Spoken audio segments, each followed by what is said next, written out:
Shalom, selamat pagi Bapak Ibu Saudara-saudara.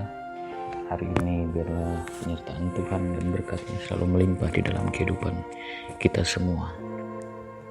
Mari sebelum kita melakukan aktivitas, biarlah perenungan firman Tuhan kita pada pagi hari ini menuntun kita kepada kebenaran iman, kepada pertumbuhan rohani yang terus mengalami lawatan Tuhan. Mari kita berdoa.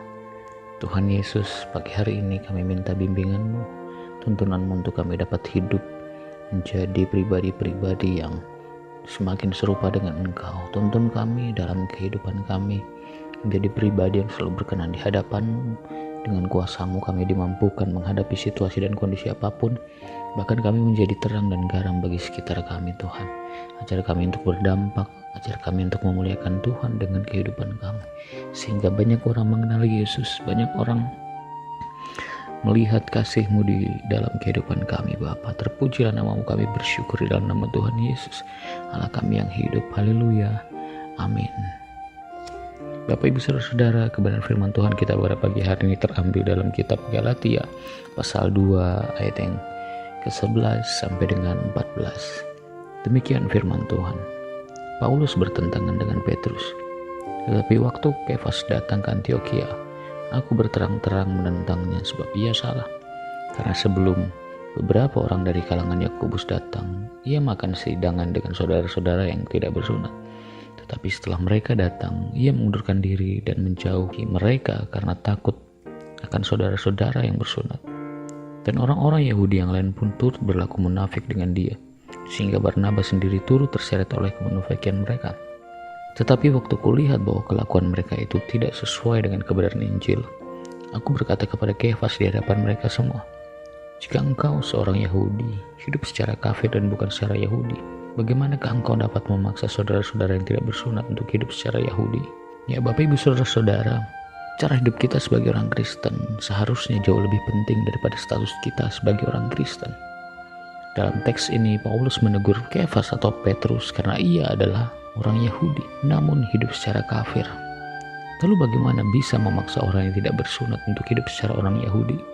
Dengan kata lain, banyak orang Kristen hidup secara kafir namun mencoba menarik orang kafir menjadi Kristen. Itu hal yang tidak mungkin seharusnya dapat kita lakukan. Kita tidak mungkin menjadi teladan bagi mereka atau bahkan mengajak mereka mengikuti Kristus dengan gaya hidup kita yang tidak sesuai dengan kebenaran firman Tuhan. Mahatma Gandhi pernah berkata bahwa aku suka dengan Kristusmu, tapi aku tidak suka dengan kekristenanmu. Dia sangat suka dengan Kristus, tetapi dia tidak suka dengan kekristenan kita. Karena apa? Karena kebanyakan kita tidak mencerminkan Kristus yang ada dalam hidup kita, di dalam kekristenan kita. Cara hidup kita sebagai orang Kristen jauh lebih penting daripada status kita sebagai orang Kristen yang sudah menerima keselamatan. Orang-orang melihat cara hidup kita setiap hari ketika kita berinteraksi dengan orang lain, baik itu di kantor, di rumah, dengan teman, di dalam komunitas, gereja, atau dimanapun. Kita bisa saja menyandang status sebagai orang Kristen, tetapi kita bisa juga untuk tidak hidup seperti kekristenan kita. Kita harus menunjukkan diri kita di antara orang-orang yang tidak mengenal Tuhan sebagai hamba Allah yang benar dan saleh. Masih banyak ditemui hamba Tuhan dan bahkan para pendeta yang membuat orang syok karena cara hidupnya yang salah. Entah berapa banyak hamba-hamba Tuhan yang melakukan hal-hal yang di luar kebenaran firman Tuhan, bahkan menggegerkan, meruntuhkan iman orang-orang yang percaya. Beranikah kita melakukan konfrontasi terhadap orang-orang yang cara hidupnya salah? Masih banyak terjadi di dalam ruang lingkup gereja, pembiaran terhadap orang Kristen yang memiliki cara hidup yang tidak benar. Bahkan asalkan setia memberi persepuluhan, persembahan, menyumbang gereja dengan jumlah yang besar, maka mereka acuh tak acuh terhadap kehidupan kekristenan mereka. Seharusnya kita boleh melihat bagaimana kita hidup. Jangan sampai kita hidup sama seperti orang yang tidak mengenal Tuhan, tetapi kita menyandang status kita sebagai orang yang mengenal Tuhan.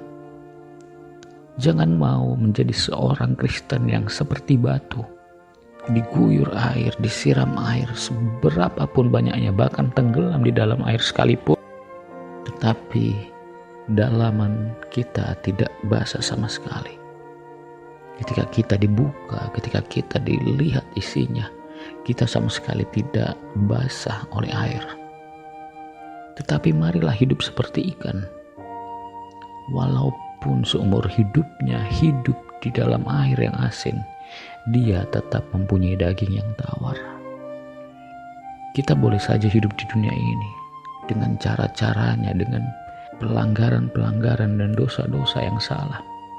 Tetapi janganlah kita hidup dengan gaya hidup dunia ini sama seperti ikan yang dirinya tidak terkontaminasi oleh garam, yang tetap tawar sekalipun dia hidup, bahkan mengambil udara, air di dalam dirinya, itu tidak mempengaruhi kehidupannya. Seharusnya orang percaya atau orang Kristen mampu menggarami dunia ini, menerangi dunia ini dengan kehidupannya. Jangan jadi orang-orang yang lebih daripada orang yang tidak mengenal Tuhan, kebobrokannya.